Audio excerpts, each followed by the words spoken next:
This tape is classified and intended for viewing only by high-level personnel.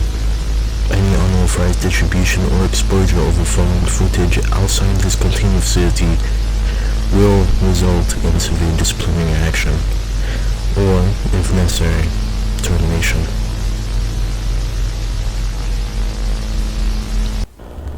What you are about to witness is the documentation of a parasitic entity designated as Homo Sacculina and its effects on the human host. This rare variant of Sacculina carcini, a barnacle-like parasite typically found in crustaceans, was first identified in human subjects across parts of Europe as of June 28, 1995. I am Dr. Reich. All experiments, documentation, and procedures presented in this tape have been conducted by myself and my team.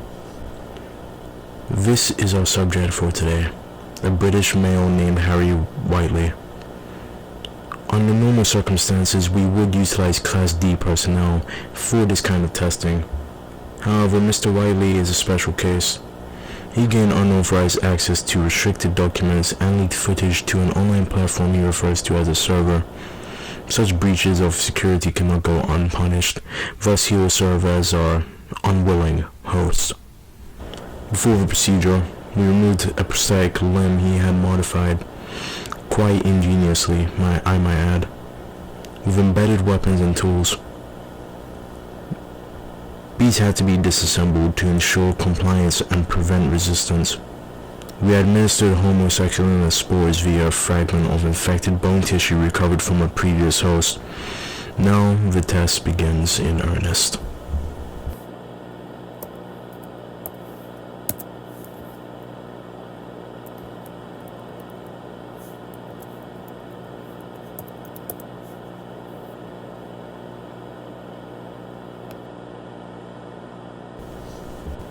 No visible symptoms have been manifested thus far. However, with the aid of specialized imaging equipment, we can confirm that the sample introduced into the subject's system is active. The parasite has begun to spread, releasing chemical messengers throughout his endocrine glands. These compounds emit a distinct fluorescent yellow glow, an early indication of systematic integration.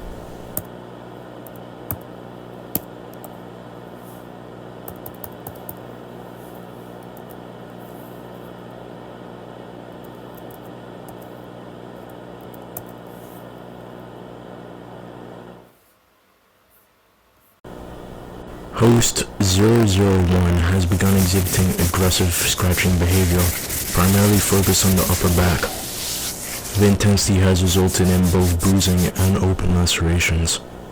Closer inspection reveals the emergence of black and gray nodules, hard, bone-like protrusions forming beneath the skin, as though attempting to force their way outward. These growths are consistent with previous cases of crustacean host invasion, but accelerated beyond expected timelines. The following is a direct audio recording from host 001, documenting his subjective experience. Please let me go. I want to go.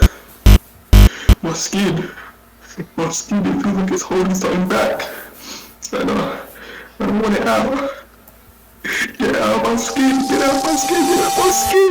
The compulsive repetition and psychological distress are classic signs of early neural interference. We anticipate further structural changes by day 3.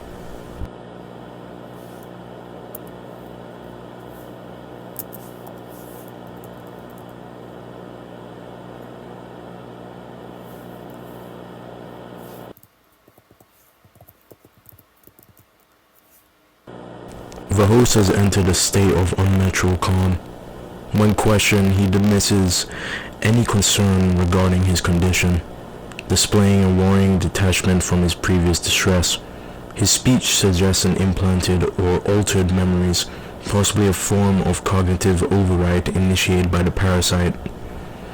The most notable physical development is the violent emergence of thorn-like protrusions from his upper back. These appear to be extensions of his own bone tissue, reshaped and forced outward. The protrusions exhibit movement, minor twitching and retraction in response to stimuli, suggesting partial neuromuscular control. The host remains curled in the same corner of his containment cell, crouched low, breathing heavily, but rhythmically. He has not moved for several hours. The following is an audio recording of an interaction between host 001 and my assistant.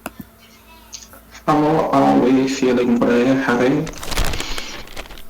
Yesterday, you were in, unfortunately, great distress, but now you're acting as if nothing is wrong. Strange, isn't it? Well, that's because there's nothing wrong, sir. I've always had these scars, these marks. I mean, heck, I don't even know what I mean.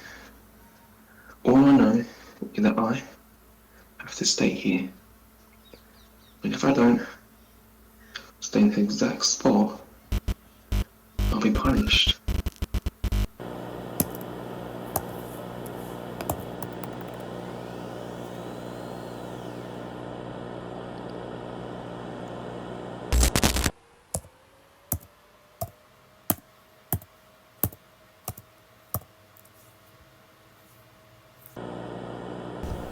Host 001 has undergone rapid, unprecedented transformation. As of this recording, he has entered the final stage of parasitic infection, an undocumented evolution of Homo Sacculina. All physical traces of the original host are now unrecognizable.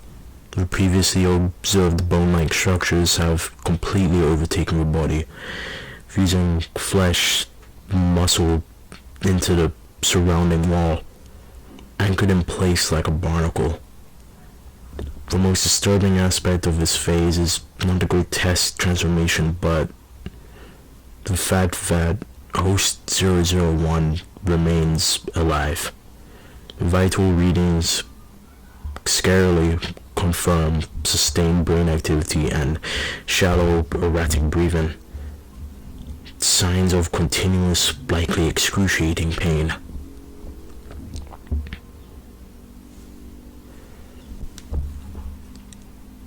This is what the parasite becomes, and what it makes of us, what it does to the human body.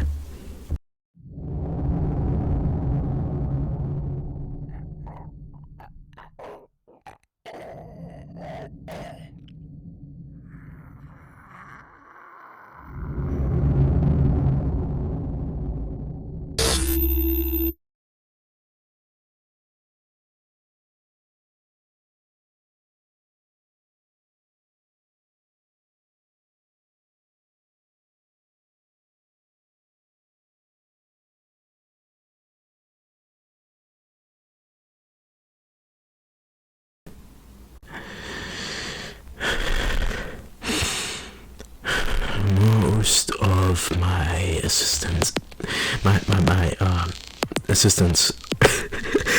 are dead. I will likely be next. Shortly after the last recording, host 001, it released a cloud of luminescent yellow spores. The containment protocols failed. Everyone in proximity was exposed and infected. This will be the final tape. I cannot move. I do not want to move. I am afraid. If I leave this spot, something bad will happen. Something worse. But I'm not infected. I'm not. I just have a headache. Just a headache.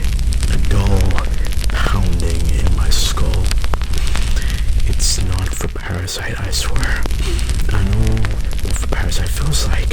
I know how it feels when it slowly takes over your body and slowly makes you lose who you are. But this is different. Whatever you do, whoever's watching this, if anyone finds this,